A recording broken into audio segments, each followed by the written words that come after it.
오늘은 10편 107편 23절에 30절이고요.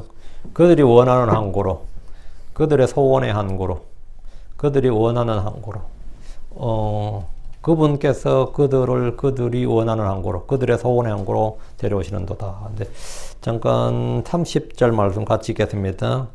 30절. 파도들이 조용함으로 그때 그들이 즐거워하나니 이처럼 그분께서 그들이 원하는 항구로 그들을 데려오시는도다. 이제 주님께서 이게 뭐냐면 their desired heaven, desired heaven, 그들이 바라던 항구, 그들이 원하던 항구. 이제 이게 개혁 성경하고는 그들의 소원의 항구랬는데 멋있죠, 말이. 그들의 소원의 항구, 그들이 바라던 항구니까 그들이 소원하던 항구, 소원의 항구죠. 오늘 공부할 말씀은 그들의 소원의 항구로. 그분께서 그들의 소원의 항구, 그들이 바라던 항구로 데려오시는도다 합니다. 소원이란 바라는 겁니다. 바라는 게 소원이에요. 바라는 바, 이게 이제 소원. 때로 이것을 소망 이렇게 하기도 하고, 또는 그것이 이제 한 끗 차이인데, 욕망, 이렇게. 소망, 욕망. 차이가 뭐죠? 소원이 소망이 될지 욕망이 될지는 믿음의 유무에 따른 겁니다. 그 기준이 뭐냐면 믿음의 유무에, 믿음이 있으면 소망이 되는 거고, 믿음이 아니면 욕망이 되는 거예요. 소망의 실체는 믿음입니다. 욕망의 실체는 정욕입니다.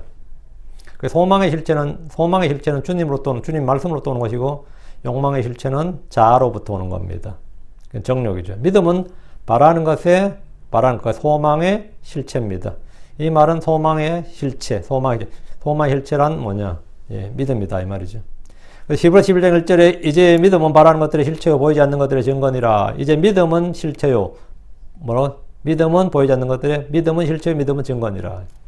소원이 소망이 되면 그것은 하나님의 은혜와 도움으로 성취가 됩니다. 소원이 욕망이 되면 우리는 그것을 부인해야 되고 십자가에 못 박아야 되고 때로는 징계를 받기도 합니다. 사람들은 육체의 정욕과 욕심을 소원이라고 하지만 성경은 그것을 욕망, 탐욕, 탐심이라고 말합니다. 정죄합니다. 주께서 야고보 4장 3절에 너희가 구하여도 받지 못하면 그것을 너희의 정욕에 쓰려고 잘못 구하기 때문이라 했습니다. 우리는 선한 소원, 건전한 소원을 가져야 됩니다. 욕망이 없는 사람은 없습니다. 그러나 그 욕망이 죄와 불법에 관심을 두는 것이어서는 안 됩니다. 사람은 누구나 소원을 가지고 있습니다. 믿음에 따라 바라는 것, 인내로 기다린다면 그 소원은 반드시 이루어집니다. 믿음이란 실체가 있기 때문입니다. 믿음이 없이 정욕에 따라 구하면 그것은 그냥 탐심과 탐욕에 불과합니다. 소원 성취를 기도응답에 비하기도 합니다. 대부분의 기도는 자신의 소원을 바라고 구하는 것이기 때문입니다. 특히 한국 사람들에게 기도는 소원을 비는 것이고 소원 성취를 위하는 것이 대부분입니다. 왜 기도하죠? 소원 비는 게 기도지 뭐. 그러니까 한국 사람들에게 소원 비는 게 기도예요. 여러분의 소원이 뭡니까? 기브온에서 1000개 번제 물들였던 솔로몬은 그 밤에 주님으로부터 내가 내게 무엇을 주어야 할지 구하라, 이 말씀을 들었습니다. 내가 내게 무엇을 주어야 할지 구하라. 꿈에 주께서 솔로몬에 나타나서 그에게 소원을 말해보라, 내게 구해보라고 하신 겁니다. 누구나 이 장면을 읽을 때면 주께서 나에게도 이런 기회를 주셨으면 하는 소원이 생길 겁니다. 대언자들이나 사도들에게 주께서 나타나서 말씀하신 것처럼 주님이 꿈이나 환상 중에 내게 이런 말씀을 주시면 얼마나 좋을까라는 생각을 하게 됩니다. 저도 여러 번 이런 생각을 한 적이 있습니다. 솔로몬은 백성들을 주의 법에 따라 바르게 판단할 수 있는 지혜를 구했습니다. 하나님은 그에게 그것을 주셨고 그가 구하지 않는 것들까지도 겸하여 더하여 주셨습니다. 우리에겐 솔로몬의 꿈보다 더 확실한 것, 대언자들이 본 환상보다 더 확실한 주의 말씀이 있습니다. 주께서 구하라고 하신 것들을 주님께서 말씀해 주시고 기록해 주셨습니다. 그것이 우리의 소원이 되면 됩니다. 주님께서 구하라고 한 것, 주님께서 열망하라고 한 거죠. 열망하라. 그것을 우리가 구하고 찾으면 됩니다. 그럼 그것이 우리의 소원이 되고 그것은 성취가 된다 이 말입니다. 그것은 주님이 꿈이나 환상 속에서 우리에게 보여주시고 말씀하신 것보다 훨씬 더 강렬한 것, 더 생생한 것입니다. 그런데 문제가 있어요. 문제는 주께서 구하라고 말씀하신 것들이 나의 소원이나 바람이나 열망이 아니라는 겁니다. 그건 주님이 바라는 것이지, 우리 자식도 그렇잖아요. 부모가 바라는 것이 자식이 바라는 건 아니죠. 나는 간절히 바라는데 애가 싫다잖아. 반면 애가 간절히 바라는데 부모가 그건 아니라고 하면 갈등이 생기잖아요. 그거 같이 그 뜻이 탁 맞으면 너무나 좋죠. 근데 하나님이 바라는 걸 나는 별로 바라지 않고 그거 난 별로 관심 없고 또 내가 그렇게 관심을 두고 간절히 참 죽기까지 열망하는데 주님께서 그건 안 된다 이러니까 갈등이 많이 생기죠. 그래서 항상 문제가 터지는 겁니다. 그러니까 주님께서 구하라고 말씀하신 것들이 그게 나의 소원이 되고 나의 바람이 되고 열망이 되면 좋은데 그러면 열정적으로 뭘 할 수 있고 구하는 것마다 응답이 될 겁니다. 근데 잘 안 된다고. 그렇지 않다며. 주의 뜻이 나의 뜻이 되고 주의 열망이 나의 소원이 되면 우리는 사실 아무것도 문제될 것이 없습니다. 우리에게 있는 가장 큰 문제는 주의 뜻과 다른 것을 구하는 것, 주께서 기뻐하지 않으시는 것, 주님이 받으시지 않으시는 것, 그분의 선하신 뜻이 아닌 것을 구한다는 겁니다. 솔로몬은 아버지 다윗이 소원했던 성전 건축을 완성했습니다. 그럼 성전 건축에 필요한 돌이나 나무나 일꾼 등을 구해야 됐는데 그게 이스라엘 땅에서 나는 게 아니었습니다. 거기 좋은 돌이나 좋은 나무가 두로에 있었어요. 일꾼들도 이스라엘 사람들로 오면 안 돼요. 일꾼도 구해와야 되고 성전은 건축해야 되고 일대 두로 왕 히람은 솔로몬이 구하는 것, 즉 그가 원하는 걸 모두 다 주었습니다. 선하게 응답이 된 거죠. 솔로몬은 남방에서 세바 여왕에게 그녀가 가져온 것 외에 그녀의 모든 소원대로 그녀가 요구하는 것은 무엇이든지 그녀에게 주었습니다. 세바 여왕이 뭘 구했는지는 또 솔로몬 왕이 그 여자에게 뭘 줬는지는 구체적으로 성경에 기록되어 있지 않는데 성경 그녀의 소원대로 다 주었다 이렇게 되어 있습니다. 이는 당시 솔로몬의 능력과 영광을 보여주기 충분한 겁니다. 페르시아의 아하스웨로 왕은 왕비 에스더에게 소원을 물었습니다. 에스더 5장 3절에 그때 왕이 그녀에게 이르되 왕비 에스더여 그대의 소원이 무엇이냐 또 그대의 요구가 무엇이냐 왕국의 절반이라도 그대에게 주겠노라. 왕은 왕국의 절반이라도 그녀에게 주겠다고 했는데 왕이 줄 수 있는 최대의 것을 제시한 겁니다. 이는 그가 왕비를 극진히 사랑해서를 보여주는 말입니다. 일반적으로 소원은 필요하지만 소원은 내게 필요하지만 내게 없는 겁니다. 소경은 눈이 필요하지만 시력이 필요하지만 눈이 없습니다. 시력이 없었습니다. 그렇다면 그의 소원은 뭐죠? 시력을 얻는 겁니다. 귀머거리는 뭐죠? 귀가 있는데 듣지를 못하는 거죠. 그럼 귀머거리 소원은 듣는 겁니다. 다리 저는 자는 뛰는 겁니다. 나병한 자는 몸이 깨끗함을 입는 겁니다. 가난한 자는 부자가 되는 겁니다. 학문 없는 무식한 자들은 지식과 지혜를 갖기를 원합니다. 그게 소원입니다. 어떤 이는 건강하게 오래 사는 것이 소원이라고 합니다. 어떤 이는 자식이 무탈하게 잘 자라고 잘 되면 소원이 없겠다고 합니다. 그럼 여러분의 소원이 뭡니까?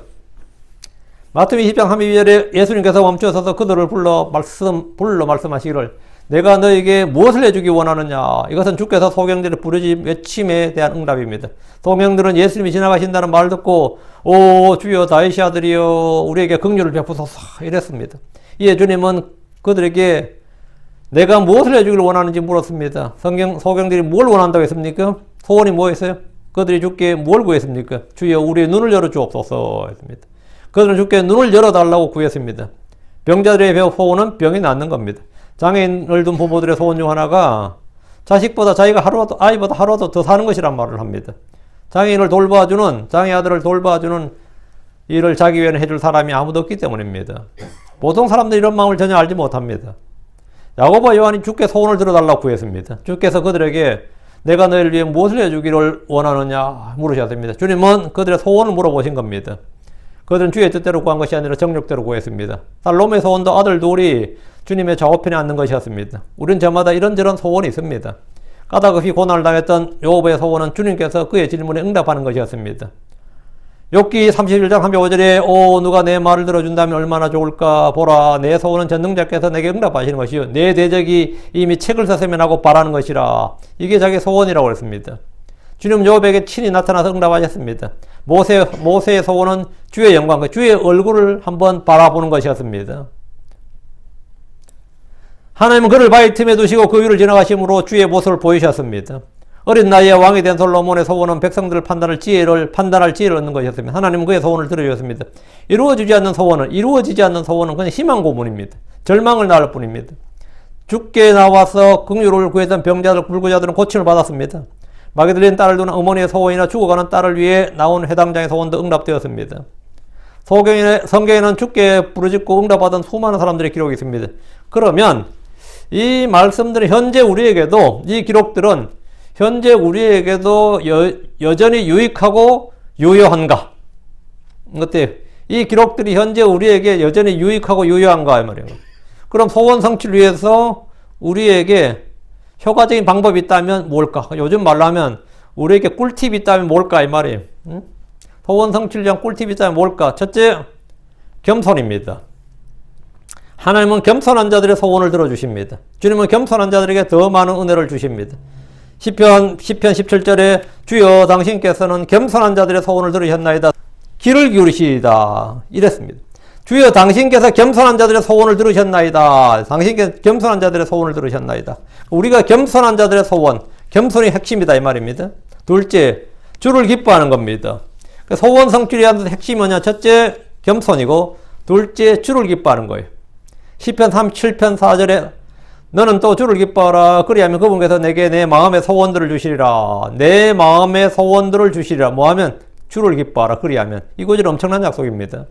우리가 주를 기뻐하면 주님은 우리의 마음의 소원을 들어주신다. 그리고 우리의 마음을 기쁨으로 채워주십니다. 우리의 소원 우리가 바란다고 되는 것이 아닙니다. 우리는 주께 구하고 바라지만 그 일의 성취는 다 주께 있습니다. 일의 성취는 주께 있어요. 지금 시편 38편 9절에 주여 나의 모든 소원이 주 앞에 있사오며 이 말씀대로 주님은 우리의 속중심과 마음의 생각과 상상을 다 아십니다. 그리고 그것을 이루어 주시는 분은 주님입니다. 첫째, 주의 긍휼입니다. 주의 긍휼. 주께서 긍휼을 베푸시면 우리의 소원이 이루어지는 걸 보게 됩니다. 복음서에서 주께 구하는 이들은 한결같은 기도가 뭐냐? 내게 긍휼을 베푸소서 했습니다. 그들의 기도는 하나같이 내게 긍휼을 베푸소서. 이는 주께서 긍휼을 베푸시면 내가 소원하는 것이 이루어지는 걸 알기 때문입니다. 주 하나님은 긍휼의 아버지, 긍휼의 하나님입니다. 시편 59편 10절에 내 긍휼의 하나님께서 나보다 앞서가시리니 하나님께서 내게 내 원수들 위에 있는 나의 소원을 보게 하시리다. 내 긍휼의 하나님께서 나보다 앞서가신다. 하나님께서 내게 내 원수들을 위에 있는 나의 소원을 보게 하시리다. 넷째, 주를 두려워하는 겁니다. 주를 두려워하는 것. 주의 두려움, 주를 두려움이 그의 보배입니다. 시편 145편 19절에 그분은 그분을 두려워하는 자들의 소원을 이루시나이다. 그분은 그들의 부르짖음을 들으시며 또 그들을 구원하시리이다. 여기 보면 그분은 그분을 두려워하는 자들의 소원을 이루시나이다. 그분을 두려워하는 자들의 소원을 이루신다고요. 내가 주님을 두려워하면 당연히 나의 기도나 나의 소원이 응답된다 이거죠. 이루어진다 이 말이죠. 다섯째, 주의 말씀을 마음속에 거하게 하는 겁니다.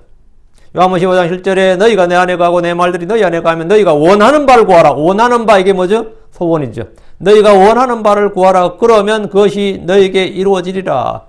주의 말씀들을 마음에 풍성히 거하게 하십시오. 말씀이 풍성히 거할수록 기도응답이 잘 됩니다. 마음에 바라는 것들, 구하는 것들이 이루어집니다. 여섯째, 아버지의 뜻대로 구하는 겁니다. 아버지의 뜻대로. 아버지의 뜻대로 이 말은 뭐죠? 성경에 기록된 대로 이 말입니다. 요한일서 5장 14, 15절에 그분 안에서 우리가 가진 확신이 것이니 곧 우리가 그분의 뜻대로 무엇이든 구하면 그분께서 우리의 말을 들으신다는 것이라. 우리가 무엇을 구하든지 그분께서 우리 말을 들으신 줄 우리가 알지는데 우리가 그분께 구하여 청원한 것들을 얻는 줄 우리가 아느니라. 그분께 구하여 청원한 것들, 예. 구하여 청원한 것들, 내 소원을 아랜다 말이죠. 그 청원한 것들을 얻는 줄 우리가 아느냐. 우리가 얻는 줄 안다고요. 아버지 뜻대로 구하려면 성경을 알아야 됩니다. 진리의 지식, 우리 주 예수 그리스도를 아는 지식이 없다면 그는 아버지 뜻대로 구할 수가 없습니다. 내가 주의 말씀에 귀를 돌이키면 그의 기도마저도 상히 가증한 것이 됩니다. 일곱째, 의로운 자가 되는 겁니다. 의로운 자. 의를 선포하고 의를 행하는 자가 되라. 우리는 믿음으로 의롭게 되었습니다. 그 다음에는 의를 선포하고 의를 행하는 자가 되어야 됩니다. 의로운 자의 소원, 의로운 자의 바라는 것은 이루어집니다. 잠언 10장 24절에 사악한 자가 두려워하는 것, 그것이 그 사람이 이 말이라. 그러나 의로운 자의 바라는 것, 의로운 자의 소원은 주어지리라. 의로운 자의 바라는 것은 주어지리라. 여덟째, 믿음으로 구하고 조금 더 의심하지 마십시오. 믿음의 기도입니다. 믿고 기도할 때 무엇이든 구하는 걸 받습니다. 마태복음 21장 22절에 너희가 믿고 기도할 때 무엇을 구하든지 모든 받으리라. 그 desire라는 것 말이죠. 이것이 믿음이 있으면 그것이 뭐죠? hope, 소망이 되는 겁니다. 믿음이 없으면 뭐가 된다? 그 욕망이 된다 그랬죠. 너희가 믿고 기도할 때 무엇을 구하든지 모든 것을 받으리라. 주 예수님의 이름으로 구하십시오. 저는 간략하게 우리의 마음의 소원을 주께서 들어주시고 허락해 주시는 지금 8가지 성경적 방법, 성경의 그 팁을, 성경이 말하는 그 꿀팁을 말씀드린 거예요. 하나님은 우리가 구하는 것, 생각하는 것 이상으로 능히 행하실 수 있는 분입니다. 믿고 구하십시오. 믿는 자에게는 모든 것이 가능합니다. 자, 여기까지 하고, 이 정도까지 하고, 이제 본문을 보겠습니다. 2, 3절. 배들을 타고 바다로 내려가는 자들, 큰 물들에서 사업을 하는 자들. 배들을 타고 바다로 내려가는 자들 누구예요? 선원들이죠. 이 사람들은 해운업에 종사하는 사람들이 해운업. 큰 물들에서 사업을 하는 자들, 예, 상인들이죠. 이들은 선원들, 해운업에 종사하는 사람들인데 땅에서 농사를 짓고 사는 사람들이듯이 바다에서 고기를 잡아 생업을 하는 사람들도 있고 배로 물건을 나르는 사람들도 있습니다. 아무리 큰 차들로 물건을 날라도 운송의 핵심은 철도입니다. 운송의 핵심은 땅에서 운송의 핵심은 철도예요. 철도가 없으면 이거 운송이 심각해지는 거죠. 비행기가 아무리 빠르게 날라도 이 대륙 간의 나라 간의 무역 핵심 뭐죠? 배입니다. 그건 배예요. 이 지리학에서 제할 때 미국이 복받은 나라다 할 때 그 미국의 가장 큰 장점이 뭐냐면 강이 남북으로 너무 잘 나와 있다는 겁니다. 남북으로 강이 특히 중부를 중심으로 해서 동쪽으로는 운하를 팔 필요가 없는 거예요. 미국 땅은 전부 강으로 연결이 돼 가지고 마음껏 이 물품을 나를 수 있었다. 이거 대용량을. 근데 중국은 운하가 없었던 강이 동서로 나 있는데 남북이 없는 거예요. 남북 강이 없어요. 그러니까 수양제, 수문제부터 수나라부터 시작해서 계속 하는 게 뭐죠? 운하를 파다 나라 망하고 왕조 망하고 그때 파놨던 운하가 결국은 큰 역할을 했죠. 남북으로 이 강이 있어야 되는데 남북으로 강이 없단 말이지. 근데 미국은 남북으로 강이 너무 많이 있어요. 그래서 이 물건을 나르는데 그 당시에 철도가 없을 때 철도도 없고 뭐가 없을 때도 이 물건을 나르는데 너무나 편했고 무역을 안 돼도 그냥 바로 바다까지 쫙 나가지고 대서양 건너면 되는 이런 식으로. 그래서 이 천혜의 땅도 좋은 데다가 거기다 강까지 쫙쫙 누가 만들어놨는지 다 하나님 만드셨지. 저렇게 잘 나셨단 말이죠. 이 운송의 핵심은 배입니다. 배. 중요한 농산물이든 광산물은 물론이고 무게가 나가는 많은 양의 짐을 나는 것은 모두 선적 배가 담당합니다. 그래서 바다를 장악하는 나라가 세계 최강의 나라가 됩니다. 배들을 타고 바다로 내려가는 자들, 큰 물들에서 사업을 하는 자들은 해운업에 종사하는 사람들로 해상무역에 종사하는 사람들입니다. 지금도 전 세계 어느 나라나 해운업이 강한 나라가 잘 사는 나라입니다. 해운이 된다. 이건 잘 사는 나라예요. 이스라엘은 서쪽으로 지중해를 끼고 있었습니다. 동서무역이나 남북으로 배를 이용해서 무역을 할 수 있었고 부를 축적할 수 있는 그런 나라입니다. 요르단강 동편에 있는 모압이나 암몬이나 이쪽은 어때요? 이스라엘 때문에 바다로 못 나오죠. 이스라엘 통과해야 됩니다. 지중해로 가려면. 그럼 이스라엘 뭐가 되는 거죠? 중개무역이 가능해진 거죠. 반대로 저쪽에서 오는 거는 뭐죠? 이스라엘 통과해야 저쪽으로 동쪽으로 갈 수 있는 거죠. 반면 남쪽에 있는 이집트는 이스라엘 해변가를 따라 올라와야 북쪽에서 무역할 수 있고 북쪽에서 내려가야 되니까 이스라엘은 완전히 요새 중에 이 모든 것이 교통의 요충지가 되는 거죠. 땅과 바다가 다. 그래서 이 동서무역이나 남북으로 배를 이용해서 무역을 할 수가 있고 부를 축적할 수 있는 그런 나라가 된 겁니다. 요르단의 동쪽 나라들 다 이스라엘 통과해야 되기 때문에 이스라엘 실제로 이 북왕국 이스라엘은 특히 중개무역으로 막대한 부를 축적했습니다. 24절 이들은 주의 일들과 기품 속에 있는 그분의 이적들을 보는도다.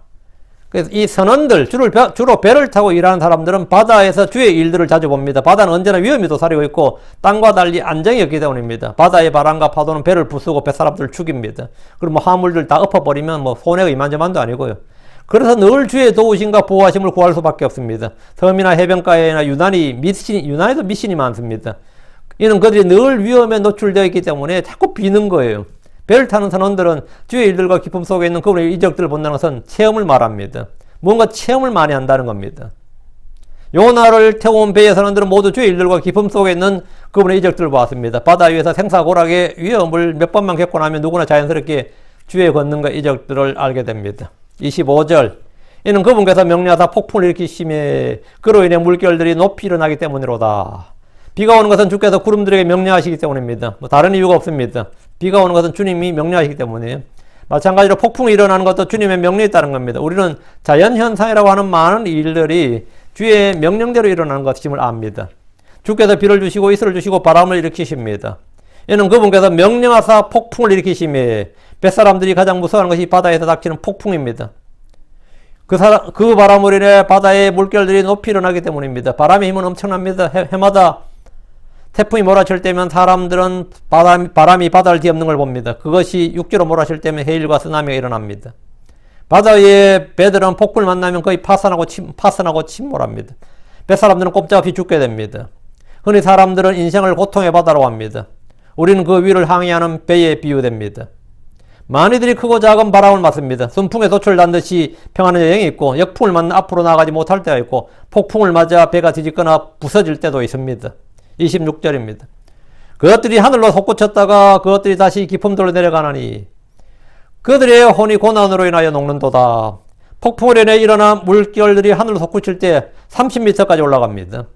평소 해변가의 파도는 1, 2m에 불과하지만 폭풍이나 태풍이 부는 계절은 기본적으로 3m에서 9m까지 증가하고 15m까지 올라갑니다. 이것을 성경은 그것들이 하늘로 솟구쳤다가 이렇게 말합니다. 그리고 그것들이 갑자기 다시 깊음들로 내려갑니다. 그런 배에 탄 사람들은 이 바다의 놀이동산에서 높이 올라왔다가 순간적으로 내려온 그런 짜릿함을 경험하게 되는데 그게 짜릿함이 아니지. 죽을 맛이죠. 배가 균형을 잃고 그 안에 있는 짐들은 다 흩어지고 사람들도 정신을 잃게 됩니다.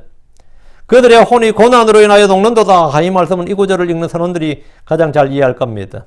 원양어선을 타든지 유조선을 타든지 화물선을 타든지 심지어 크루즈 여행을 하는 그런 배를 타도 마찬가지입니다. 인생도 마찬가지입니다.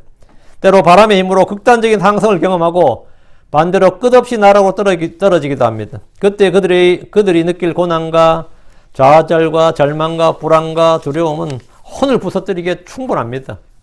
여러분이 어떤 일로 인해 혼이 녹아본 적이 있습니까? 내가 혼이 녹아본 적이 있냐고. 혼이 바다에서 하늘로 솟구쳤다가 다시 깊음으로 떨어지는, 그럼 누구나 다 혼이 녹습니다. 하늘의 비행기에서 그 흔들리는 동체, 그 속에서도 어때요? 몇 번만 흔들려도 사람들 다 공포에 떱니다. 공포에 떨어요. 그리고 혼이 떨립니다. 그때 소원이 뭐겠어요? 비행기 안 탄 사람이 무사히 내가 원했던 비행기에 착륙하는 겁니다. 그러면 뱃사람들의 소원은 뭐겠어요? 무사히 목적지, 그 원했던 항구에 도착하는 겁니다. 그에 아무것도 없어요. 그 다음에 뭐 다른 소원이 있지. 배에서 소원은 무사히 무탈하게 항구에 도착하는 겁니다. 항구에 도착하는 거. 27절입니다. 그들이 이리저리 구르며 또 술 취한 자처럼 비틀거리며 또 어찌할 바를 모르는도다. 어찌할 바를 모르는도다. 이게 참 우리말로 그냥 어찌할 바를 모르는도다라고 번역했는데 이게 at their wit's end. wit, 우리가 위트가 있다 이런 말 하죠. 꾀의 지혜란 뜻입니다. 인간의 지혜가 end, 끝날 때 이 말이에요. 지혜가 끝나는 지점에 있도다 이 말입니다. 그들이 이리저리 구르며 또 술 취한 자는 비틀거리며 또 어찌할 바를 모르는도다. 이게 그런 환경에 놓이면 뭐 사람이 뭐 박사학위를 가졌다 뭐 그거 다 소용없어요. 그런 지혜가 뭐 인생의 경륜이고 경험이고 다 소용없고 내가 천하장사했느니 그거 다 소용없고 뭐가 끝난다? at their end are at their wit's end. with end. 그들의 wit는 그들의 그 잔머리, 꾀, 뭐 지혜 이건 다 end 끝나는 시점에 있다 이거죠. 뭐 실제로 그때는 오직 한 가지 지혜는 뭐죠? 떨어지지 않게 배 어디 붙잡는 거야. 그 외에는 없어요. 꼭 몸을 꼭 붙들어서 바다를 안 빠지게 하는 거. 그게 다 근데 뭐 안 빠지게 하면 또 배가 또 뒤집어지네. 응? 인간의 지혜라는 게 아무 쓸모가 없는 때가 온다고. 아무 쓸모없는. 그들이 이리저리 구르며 술 취한 자처럼 비틀거리고 또 어찌할 바를 모르노다. 배에서 사람들이 폭풍으로 해서 이리저리 구르는 장면입니다. 배가 흔들리면 어딘가를 꼭 붙들고 몸이 바다에 빠지지 않도록 하는 것이 최선입니다. 그렇지 않으면 이리저리 구르고 술 취한 자처럼 비틀거리며 어찌할 바를 모르게 됩니다. 우리의 삶에서 이런 일은 너무나 많습니다. 무엇을 해야 될지 모르는 정도가 아니라 정신없이 방황하는 이들을 보십시오. 내 의지와 상관없이 바람과 파도와 폭풍으로 인해 이런 일이 발생하면 세상이 싫어집니다. 이게 내 의지하고는 전혀 상관없거든요. 바람이 날 불러 올린 거고 나는 그냥 그 배 속에 타고 있을 뿐이지. 나를 흔드는 건 누구죠? 내가 아니라고. 배를 흔드는 건 내가 아니에요. 밑에 물이지. 물을 흔드는 건 뭐죠? 바람이라고. 물은 뭐죠? 바람이 물을 흔들지. 그 물이 다음에 뭐예요? 배와 물이 그냥 바람과 물이 배를 흔들고 그게 나를 흔든다고. 근데 이게 인생이에요. 나하고 상관없이 말이죠.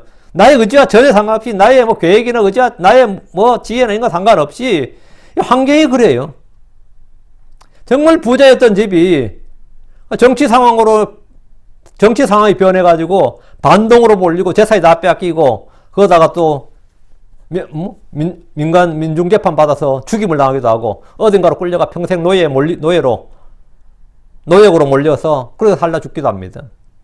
여러분이 지금 인류 최고의 천재라면 누구라고 봐요? 뭐 여러 사람 뭐 꼽는데 이 과학자들이 천재 중에 천재로 뽑는 사람이 아니십니다. 잔 폰 노이만이라는 사람입니다. 헝가리 사람인데 유대인, 헝가리계 유대인이죠. 그 프린턴 해가지고 지금 프린턴을 만드는데 지금 프린터는 만든 사람이지. 이때 독일서 넘어온 인재들이 다 프린터는 모였는데, 통찰력에서는 아인슈타인이지만 계산력에서는 폰 노이만이라 그랬어요. 이 사람은 계산기가 없이도 모든 것을 머릿속으로 다 계산할 수 있었던 사람입니다. 그 얼마나 천재인지 알겠죠? 그 부자인 아버지 댁에 아버지가 은행가였기 때문에 부자인 아버지 댁에 아버지가 애가 워낙 천재다 보니까 아들을 학교 보낼 필요 없이 그냥 아들을 위해서 따로 도서관 하나 만들어줬어요. 그래서 뭐 여러 개 언어를 어린 나이에 여러 개 언어를 했고 진짜 뭐 10대에 벌써 대학 수학까지 다 끝내고 이런 천재였던 거죠. 근데 이 사람 정말 천재 중에 천재였는데 모든 천재들이 이 사람을 비교 불가의 천재라 그랬어요. 그런데 이렇게 잘 먹고 잘 살던 이 아버지가 갑자기 이 헝가리에 공산혁명이 일어나 버린 거예요. 그 정권이 들어서면서 하루아침에 은행가에 있던 아버지가 뭐가 된 거죠? 알거지가 된 거지. 하루아침에 거지가 되고 말았는데 이 사람이 노숙을 하게 된 겁니다. 그 부유한 집에서. 그러다가 5년 만에 다시 정권이 바뀌면서 상황이 또 바뀌었어요. 그러다가 1차 세계대전, 2차 세계대전을 경험했는데 이 사람이 다 유대교네, 하필이면 또. 그러니까 하수업이 유대인이었기 때문에 미국으로 피신을 해야 됐습니다. 근데 이게 그 사람에게 큰 유익이었어요. 아, 내가 제대로 공부해서 제대로 뭘 해야 된다.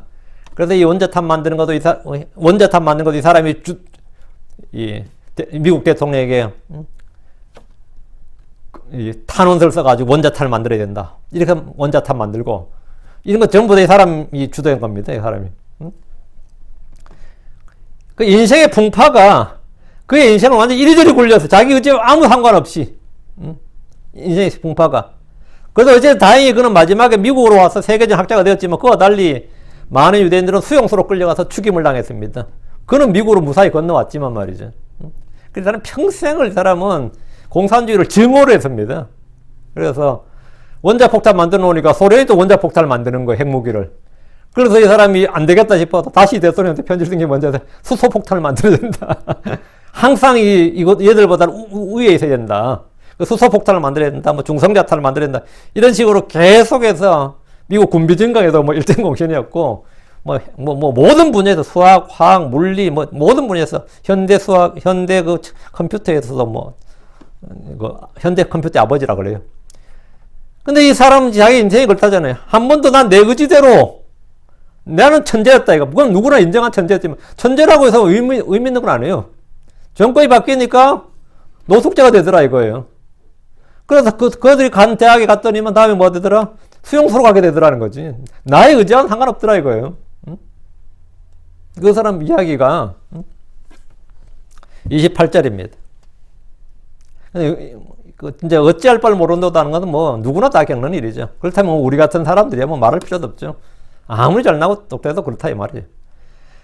그때 그들의 고난 중에 주께 부르짖었더라. 예, 그분께서 그들의 고통들에서 데리고 나오시느니라. 고난 중에 성도들이 할 수 있는 일이 뭡니까? 주께 부르짖는 겁니다. 내 지혜가 끝나는 지점에서 뭐 한다고요? 내 지혜가 끝나는 지점에서 나는 주께 부르짖는다고. 주께 부르짖는 겁니다. 불신자들은 뭐 용왕을 찾고 천신을 찾고 해신을 찾고 그들이 아는 아무 이름이 다 불러보겠지만 성도들은 주를 찾고 주의 이름을 부릅니다. 저는 어릴 때부터 고난이 많았습니다. 어떤 고난도 제가 원했던 것은 하나도 없습니다. 어떤 고난도 제가 원했던 것이 아닙니다. 바다의 어떤 선원도 파도와 풍랑을 만나고 싶어 하지 않듯이 사람은 아무도 고난과 고통을 원치 않습니다. 그러나 나의 소원, 나의 의지와 무관하게 난 인생의 풍파에 시달리게 되는 것이 그게 인생입니다. 누구나 그렇습니다. 그럴 때 누구를 찾아야 됩니까? 시편에 나오는 뱃사람들은 모두 주를 찾았습니다. 대서양에서 파도를 만나 죽을 지게 된 자네슬레는 공포에 휩싸였습니다. 그런데 그 배에는 풍랑중에도 고요하게 주를 찬양하며 노래를 부르는 이들이 있었습니다. 모라비안 교도들이었습니다. 그들은 풍랑 속에서 아무런 두려움도 없이 주를 찾고 노래로 찬양하는데 부녀자들과 아이들까지도 전혀 두려움의 기색이 없이 찬양을 하고 있더라는 겁니다. 목사의 아들로 태어나서 미국에서 선교사를 하다 돌아가는 웨슬레는 완전 공포와 절망에 휩싸여 있는데 평온히 노래를 부르는 그들을 보고 더 놀랐습니다. 그때는 풍랑 바다의 파도보다 그들 모습에 더 놀랐다는 거예요. 훗날 그는 영국에서 모라비안 선교사들을 다시 만나서 그리스도의 복음을 듣고 회심했습니다. 여러분이 고난 중에 있을 때 신실한 성도들을 만나면 큰 은혜요 복입니다. 여러분이 고난 중에 주를 부르고 찾는다면 그분의 응답을 받게 될 겁니다. 고난의 유익 중 가장 큰 것이 뭐냐? 주의 응답, 주를 아는 실체적 지식과 체험을 갖게 된다는 겁니다. 고난 중에서 얻을 수 있는 가장 큰 유익입니다. 다시 28절. 예, 그분께서 그들의 고통들에서 데리고 나오시느니라. 그분께서 그들의 고통들에서 데리고 나오시느니라. 주께 부르짖었더니 주님의 응답이 왔습니다. 주께서 그들의 고통들에서 데리고 나오십니다. 즐거움으로 가득 찬 성도들은 늘 해방과 자유를 꿈꿉니다. 그들의 고통들에서 벗어나게 하는 방법은 자력이나 여행으로 되는 것이 아닙니다. 최선을 다해라. 그게 아니에요. 주께서 그들의 고통에서 데리고 나오셔야 됩니다. 이것이 구원이고 구출이고 구조입니다. 구원, 구출, 구조. 뭐 거의 같은 말이죠. 노예나 포로는 자력으로, 그들의 자력으로 해방운동이나 독립운동에서 자유를 얻는 것이 아닙니다. 근대 대부분 국가들도 해방된 나라들이 자력으로 얻은 거 아니에요. 누군가 그들을 구속해줘야 됩니다. 구출해줘야 돼요. 죄와 율법, 사마의 권능, 육체의 정욕은 우리가 스스로 이길 수 있거나 벗어날 수 있는 것이 아닙니다. 주께서 그들을 밖으로 끌어내 주셔야 됩니다. 주 예수는 우리의 구원자시고 구조자시고 구출자십니다. 지금도 수많은 해상 구조대원들이 활동하고 있지만 바다에서 사람을 가장 많이 구출하시는 분은 주 하나님입니다. 사도 바울은 바다에서 태풍을 만났습니다. 그 배에는 276명이 타고 있었습니다. 그들은 모두 난파된 배에서 2주간 14일간이나 빛도 보지 못했고 주림과 추위로 죽게 되었습니다. 그런데 얼마나 기적적인 생활을 했는지 276명이 한 명도 안 죽었어요.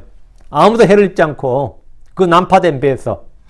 왜? 주의 천사가 바울에게 주의 말씀을 전해주었습니다. 사도 바울은 비록 사슬에 매인 죄수의 신분이었지만 그는 그 배에서 주의 말씀을 선포하는 선포자였습니다.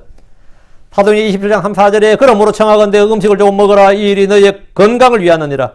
또 너희 중에 어떤 사람의 머리에서 머리털 하나도 떨어지지 아니하리라. 머리카락 하나도 떨어지지 아니하리라 이 말이에요. 주님은 그들을 안전하게 구출하셨고 인도하셨습니다. 29절입니다. 그분께서 폭풍을 고요하게 만드셨도다. 그리하여 그것의 파도들이 잔잔해지느니라. 주께서는 폭풍을 일으키기도 하시고 그 폭풍을 고요하게도 하십니다. 그분은 홍해를 가르고 요르단 강물을 끊어서 물을 채우시는 분입니다. 바람과 바다를 고요하게 잠잠하게 하는 일은 그분께 쉬운 일입니다. 그분의 말씀에 권능이기 때문입니다. 마가복음 4장 39절에 그분께서 일어나 바람을 꾸짖으시며 바다에게 이르시되 잠잠하라 고요하라 하신즉 바람이 그치고 매우 고요하게 되거늘 하나님은 하늘과 땅과 그 안에 모든 것을 그분의 말씀으로 지으신 분입니다. 지금도 그분의 권능의 말씀으로 모든 걸 붙들고 계십니다. 그렇다면 바람을 꾸짖으시고 바다에게 말씀하시면 그것들이 그분의 말씀대로 순종하고 그대로 이루어집니다. 잠잠하라 고요하라. 제자들은 죽음의 공포를 느꼈던 그 순간에 주님의 권능과 신격을 보았습니다. 다시 29절. 그리하여 그것의 파도들이 잔잔해지느니라. 세상의 전쟁이나 기근이나 역배나 각종 밀란과 소유와 범죄율 등 점점 저하게 물결이 차고 넘칩니다. 그러나 이런 것들이 어느 한날에 모두 잠잠하게 될 겁니다. 재림하신 주님의 말씀 한마디에 모든 것이 잠잠하게 되고 고요하게 됩니다. 그리하여 그것의 파도들이 잔잔해지느니라. 이것은 우리가 개인적인 삶에 그대로 적용할 수 있습니다. 30절입니다. 그때 그들이 즐거워하니 파도들이 조용해졌기 때문이라. 이처럼 그분께서 그들의 소원의 항구로 데려오시는도다. 바라던 항구로 그들의 바라던 항구로 데려오시는도다. 바다에서 구원받은 사람들은 폭풍이 고요해지고 파도들이 잔잔해질 때 즐거워합니다. 폭풍을 만난 사람들의 가장 큰 소원은 바다가 조용해지는 겁니다. 바람이 그치고 물길이 잔잔해지는 것이 그들의 소원입니다. 폭풍 속에서 나라 걱정, 지방 걱정하는 사람 아무도 없습니다. 폭풍 속에서 나라 걱정, 지방 걱정 안 해요. 자기 살 생각밖에 없지. 그때 사람들 속에 마음에 딱 생각 소원은 딱 한 가지밖에 없습니다. 파도들이 조용해지는 겁니다. 다시 30절. 이처럼 그분께서 그들의 소원의 항구로 데려오시는데, 소원의 항구로 번역된 말에 desired haven, 바라던 항구로 그들이 바라던 항구를 말합니다. 군인들이 집으로 가는 휴가를 바라듯이 뱃사람들은 누구나 그들이 돌아갈 항구를 간절히 바랍니다. 소원의 항구란 소원으로 바라는 항구, 그들이 바라던 항구를 말합니다. 요즘처럼 비행기를 타는 시대가 아니라 예전에 유럽과 미국을 오가려면 한 달 이상씩 배를 타야 했습니다. 대서양이란 큰 바다 위에서 무슨 일이 일어날지 아무도 모릅니다. 수많은 배들이 바다에서 침몰했고 거기 탔던 사람들이 죽었습니다. 배에 탄 사람들이 바라는 한 가지 소원은 그들이 바라는 항구에 무사히 도착하는 겁니다. 타이타닉호에 탔던 사람들 생각해 보십시오. 영국에서 미국으로 출발했습니다. 그런데 그 배는 바다에 빠졌고 수많은 사람들이 죽었습니다. 원하는 항구에 무사히 도착하는 것이야말로 가장 큰 소원입니다. 우주선을 탄 사람들은 뭐가 소원 같아요? 무사히 귀환하는 것이 가장 큰 소원입니다. 그런데 그 일을 이루어주시는 분이 누구다? 주 하나님입니다. 그 일을 이루어주신 주 하나님입니다. 이처럼 그분께서 그들을 그들의 소원의 항구로 데려오시는도다. 물론 사람의 모든 소원이 다 성취되는 것이 아닙니다. 사람들의 욕망은 대부분 악합니다. 사람들이 말하는 소원은 대부분 다 말이 소원이지 욕구나 욕망입니다. 그래서 주께서 그것을 이루어주실 수가 없는 겁니다. 아무리 기도하고 간구해도 주님이 이루어질 수 없는 거예요. 본문이 말한 소원의 항구, 이 그들이 원하던 항구, 바라던 항구란 고난 중에 그들이 부르짖었던 것으로 건전한 소원이 됩니다. 그들에게 가장 건전한 소원이 돼요. 선한 소원이 됩니다. 주의 이름, 주의 뜻에 맞는 소원이 됩니다. 우리가 구하는 소원, 소망은 언제나 주의 말씀에서 나는 것이어야 됩니다. 믿음은 뭐다? 소망의 실체다. 소망은 그 믿음이 실체가 되어야 된다고요. 죄악된 성품이나 거짓된 마음에서 나오는 소원들은 대부분 더럽고 사악합니다. 그것은 정욕이라고 합니다. 러스트라고 합니다. 디자이어는 디자이어인데 evil desire라고. 그건 뭐냐? 육신의 정욕, 부정한 정욕, 세상의 정욕, 안목의 정욕, 경건치 아니한 정욕. 뭐 성경에 나오는 이런 말들 있죠. 그런 것이 다 뭐냐면 악한 욕망이에요. 그건 물론 사람 욕을 다 자기 소원이라고 그래요. 주님께서 그것으로 인도할 수는 없는 거지. 성경이 말하는 소원은 주의 뜻을 내가 마음에 품고 그것을 이루려는 거예요. 근데 그건 내 힘으로 이루는 것이 아니라 주님께서 그것을 내 속에서 행하시고 이루어 주시는 겁니다. 내 안에서 뜻을 두게도 하시고 행하게도 하시는 분 누구다? 주 하나님이다. 주님께서 내 안에 소원을 두시고 내 안에 이 선한 소원이 전에 없었던 소원이 내가 있어야 돼요. 전에는 이런 그건 육신적인 소망이 대부분이었죠. 육체 정욕이. 근데 어느 날부터 그런 소원이 아니라 좀 다른 소원들이 생기기 시작했다 이거예요. 그러니까 주님이 내게 주신 주님이 뜻하시는 그 주의 뜻, 하나님의 뜻이 내 안에 뭔가 좀 생기기 시작했어요. 그러면 이제 그걸 내 마음에 품고 그것이 이루어지도록 기도하면 그것은 100% 이루어진다 이거예요. 그것이 뭐냐면 그럼 주님께서 그것을 바라던 항구로 인도하시는도다. 주님께서 그들을 데려오시는도다. 이런 거죠. 예. 오늘까지 30절까지만 하고요. 뒤에까지 하니까 애매했어요. 너무 길어가지고 반반 나눌 수밖에 없었습니다. 오늘 30절까지 하고 31절부터는 다음 시간에 토요일날 계속 하겠습니다.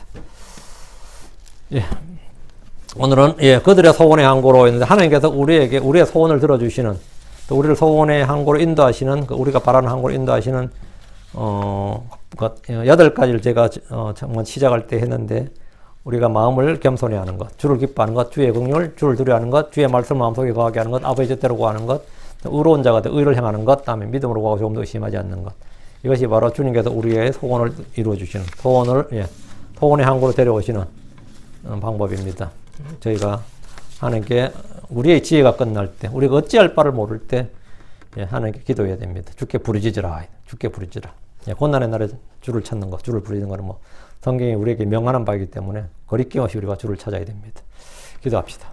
위대하고 거룩한 주 하나님 감사합니다. 오늘 주의 말씀을 선포했습니다. 선포된 모든 말씀들이 성도들한테 잘 전달되고 또 듣는 모든 혼들이 참 마음에 가까이 여러 가지 소원들이 있을 터인데 아버지 하나님 저희의 마음의 중심을 아시고 또 마음의 생각과 상상을 다 하시는 주 하나님 참 저희가 참 주님 앞에 부끄러울 것이 없고 또 아버지 거리낌이 없는 선한 양심, 순수한 양심을 소유하고 담대하게 주의 뜻대로 무엇이든 구할 수 있게 하시고 주 예수님의 이름으로 구하는 그런 성도를 되기 위해서 저희 마음에 주의 뜻을 두고 행하시는 주님 또 저희에게 그것을 또 건네게 행하시는 하나님께서 또 주님께서 말씀한 이 기록된 말씀에 따라서 모든 걸 이루어 주시고 성취하여 주시길 간구합니다. 아버지 하나님 저희 생각하는 것이나 구하는 것 이상으로 능히 행하실 수 있는 우리 주님께 참으로 저희가 담대히 은혜 왕자 앞으로 나아가 구합니다. 아버지 하나님 모든 성도들이 충만한 기쁨으로 주의 말씀대로 이루어진 것을 보게 하여 주시고 소원이 이루어짐을 좀 체험하게 하여 주시옵소서. 감사드리며 주의 승 기도합니다. 아멘.